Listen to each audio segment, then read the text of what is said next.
Good morning, everyone. It's Saturday the 31st of August in Wimbledon, London. Good morning. So I haven't uploaded a video for a while, so I thought it is time to do it again. Thank you very much for joining. Thank you very much for your attention. Please subscribe to this channel if you like the content. This will really help me to grow this channel and also to understand what you like and how I can improve the content. Please also hit the notification button in order to be one of the first who get to know what I have to say and possibly have some benefits out of that, which I hope to give. And this is actually the aim of this channel. So again, I will once more I will handle a topic from business development. Today we are speaking about outbound calling and the principles of objection handling. So what I mean by that what this video will be about. This video will be about not about particular objections and how to handle them. This will be the topic for another video or for other videos. I would like to speak about some general principles which you might understand before you come into particular objections and before you start to handle the objection handling process to address particular objections. So what do I mean by that? So usually, I think that there is a specific principle which stands behind every objection handling procedure and how to handle the objection best. And to understand that it's important because you can put this principle behind every single objection handling you possibly will be doing in the future, and you can adapt and customize this for your own purposes. So what I learned from Tim Taxis, and I will add a link to his channel. He's a German-speaking outbound cold call coach. I think he's the best cold call coach in Germany, and I have many practices which I learned are coming from him. I'm a certified graduate of his course. I've also used his books and audiobooks. Obviously, I personalized and customized his methods to the circumstances I'm dealing with. At the moment, I'm selling a SaaS application for a quite big vendor in the area of IT infrastructure, B2B. So you can, if you want to learn more about it and you're a German speaker, you will be able to get to this link and you will get to know Tim Taxis' video. I wanted just to honor his work and his achievements in terms of how I could improve in my work as a business developer. Coming back to the topic, I would like to instantly introduce you to this main principles of objection handling, starting with the how to do it first. So when the customer is giving us an objection, let's say he is saying, we do have already a partner we are dealing with, and we do not need any additional support. This is a common objection which is coming across different business verticals and which you will possibly have come across already before. So the most important thing to remember is that we can't oppose the prospect. So we can say, if we use words such but, yes but, or no, and we start this type of conversation contradicting the prospect, we will not handle objections in the proper way, because this is what the prospect is used to. He's used to he's prepared to, subconsciously giving us the objection.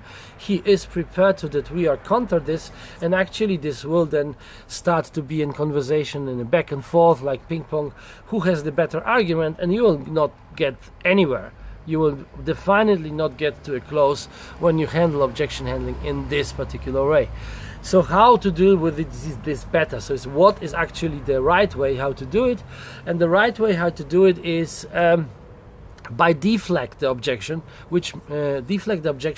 and getting control over the conversation, maybe with a very small statement in between, but then turning or transitioning into a question which engage the customer again, make him think, and let him answer to a question which we have, an open question which we can use as a spin in order to get him to reveal from him some information. And like, how does it look like? For example, when he's saying we have already a partner, we can say, all right, that's fine, and that's it. You know, that's actually enough to deflect. I think, like, to acknowledge. We are acknowledging the personal part, which means we are acknowledging the fact that the customer is opposing us, but we're not necessarily opposing we are not necessarily acknowledging the content he's saying.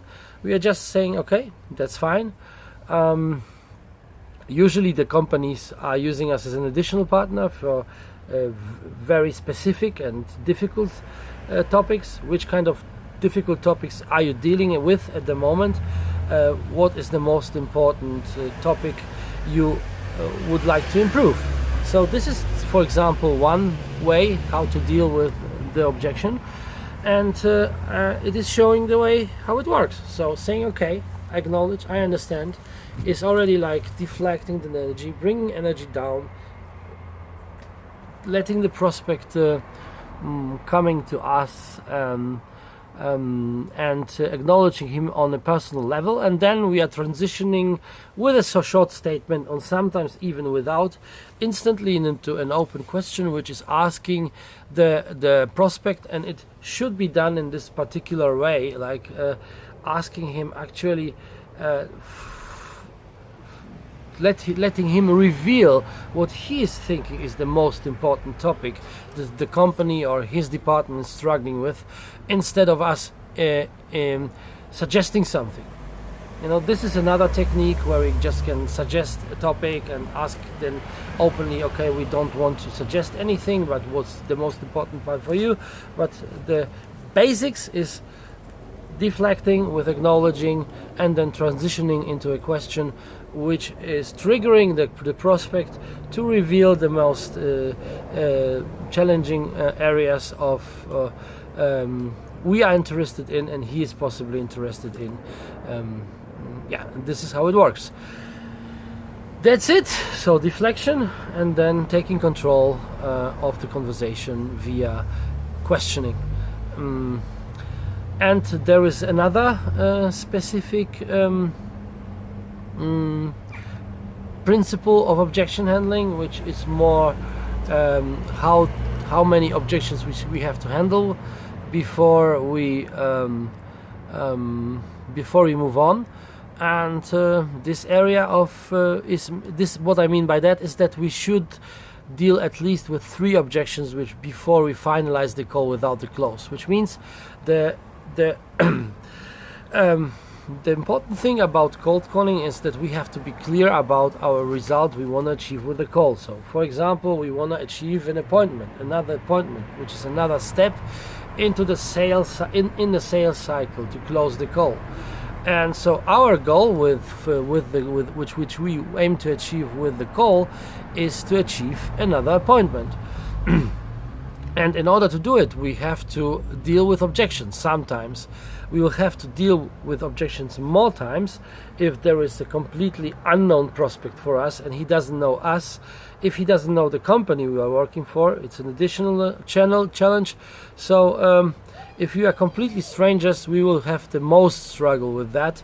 It's otherwise with warm leads, with people who are engaged with our company already, who are looking up content on the websites or taking part in webinars. It's much easier then, but you have to expect quite strong objections with completely new prospects, and this is where the area of objection handling is becoming most important and most relevant. And in this area, in every area, when the client is giving you objections, it is really important to realize that you need to go through at least 3 objections, because this is a professional, before then you somehow say for yourself, okay, we close, or I will break up the call, thank the customer for his time and say, thank you very much for your time.